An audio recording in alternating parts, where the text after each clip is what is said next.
Assalamualaikum warahmatullahi wabarakatuh. Perkenalkan, nama saya Santi Priana, NIM F2018 dari kelas B4.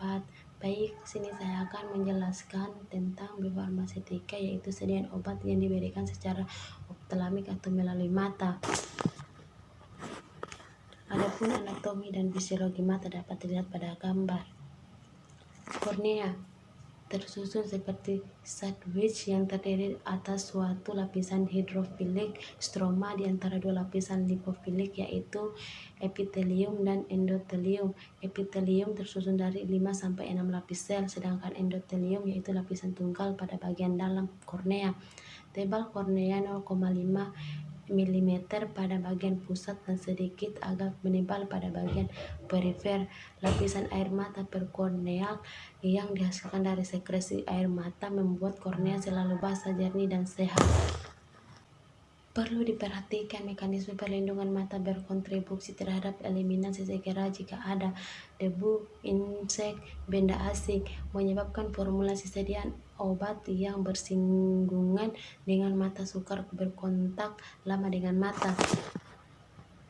Pembilasan nasolakrimal, yaitu merupakan refleks mata untuk melindungi mata dari serangan luar, penutupan atau pengedipan mata, dan kekaburan penglihatan.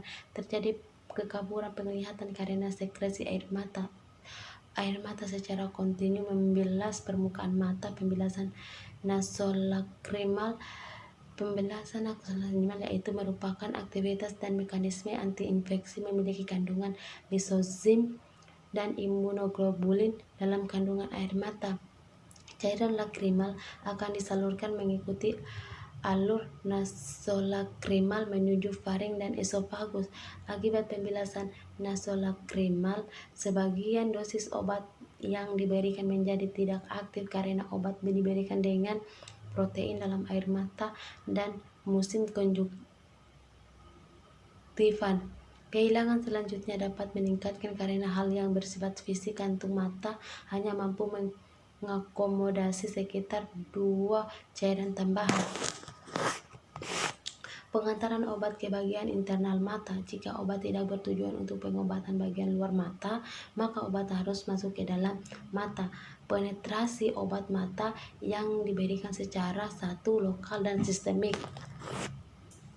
Penetrasi obat mata yang diberikan secara lokal. 1. Rute transkornea atau utama, pilokarpin non-kornea untuk obat timolol dan inulin. Bagian sklera, permeabilitas tinggi untuk obat beta blocker. Penetrasi obat mata yang diberikan secara sistemik, yaitu untuk antiinfeksi dan antiinflamasi.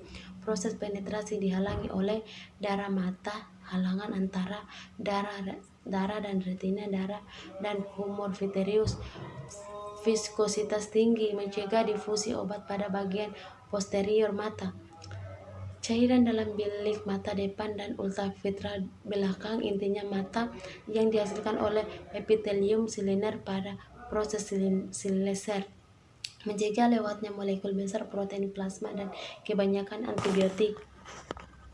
Sediaan mata, larutan atau suspensi digunakan untuk mata dengan cara meneteskan obat pada selaput lendir mata di sekitar kelopak mata dan bola mata. Larutan steril bebas partikel asing merupakan sediaan yang dibuat dan dikemas sedemikian rupa hingga sesuai dengan mata. Merupakan produk steril, tidak mengandung partikel asing dalam campuran dan wadah yang cocok untuk digunakan pada mata. Larutan atau suspensi dengan pembawa air atau minyak steril yang mengandung satu atau lebih zat aktif yang dibutuhkan untuk digunakan pada mata. Suspensi optalamik adalah sediaan cair steril yang mengandung partikel-partikel yang terdispersi dalam cairan pembawa untuk pemakaian pada obat mata seperti yang tertera pada suspensiones. Larutan optalamik adalah suatu larutan steril basis lemak atau air dari alkaloid, garam alkaloid, antibiotik, atau zat lain yang dimasukkan ke dalam mata.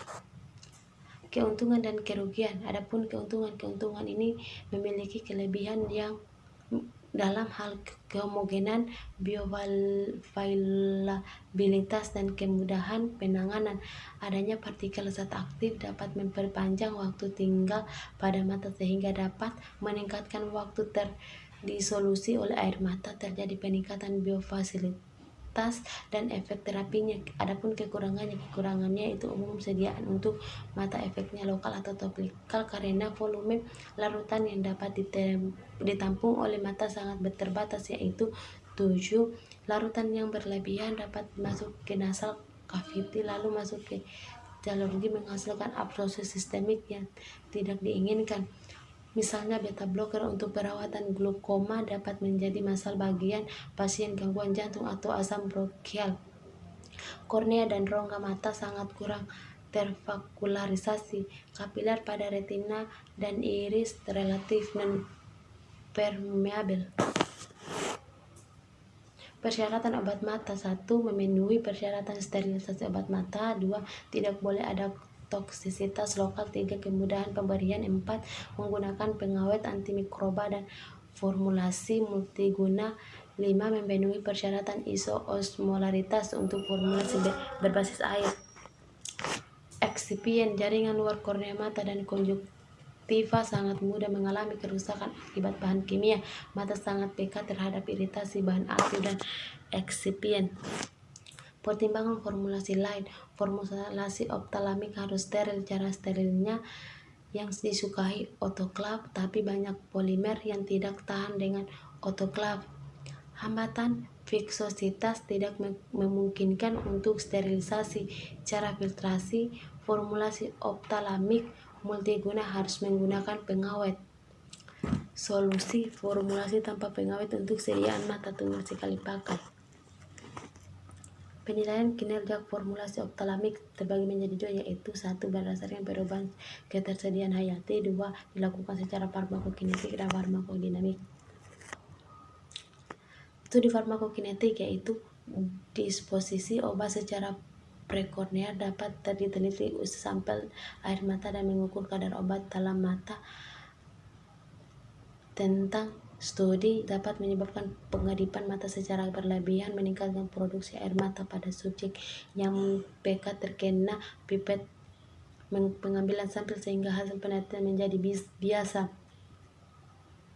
Studi farmakodinamik digunakan jika studi farmakokinetik tidak dapat digunakan. Respon biologis, meiosis, midriasis, tekanan intraokular, dan aktivitas antibakterisida mudah dinilai secara kuantitatif. Sekian dan terima kasih. Bila ada kata yang kurang jelas mohon dimaafkan. Saya tutup dengan ucapan wabillahi taufiq wal hidayah. Wassalamualaikum warahmatullahi wabarakatuh.